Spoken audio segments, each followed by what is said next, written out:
Good afternoon. Ryan Smith from Marc Lapointe Golf in Fort Mill, South Carolina. Wanted to talk a little bit about how I use 6 simple laws to better help my students shoot lower scores, hopefully make their golf swings a little bit better. So on a daily, weekly basis, I use 6 things.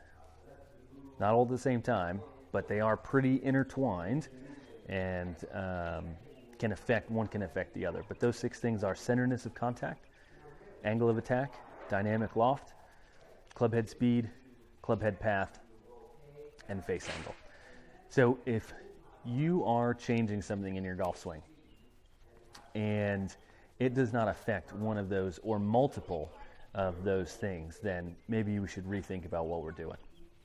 So as an example today, I'm going to talk about distance wedges.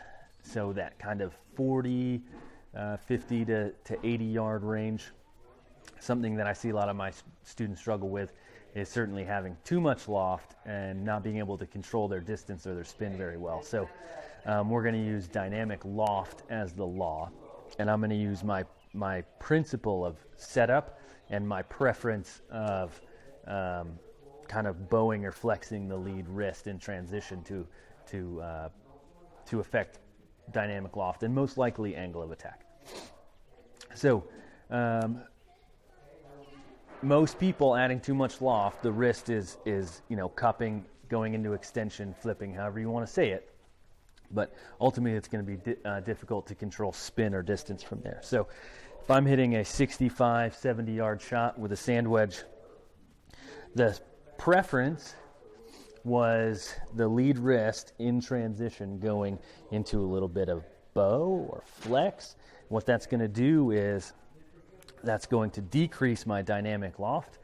That's going to hopefully get the spin axis to be a little left, which is going to increase the spin and probably increase my angle of attack a little bit. So that's my preference. And the setup, the principle of setup is going to be, relatively narrow stance, but primarily what I'm focusing on is getting 55 to 60% of my pressure into the lead heel. So I've got my setup principle, I've got my preference of bowing or flexing that lead wrist down through the impact interval, and we're going to try to change dynamic loft, the law, to get better at our wedges. That was a pretty low flighted wedge. I'd be happy with that. So from everybody at Marc Lapointe Golf, thank you, and we will see you on the lesson tee.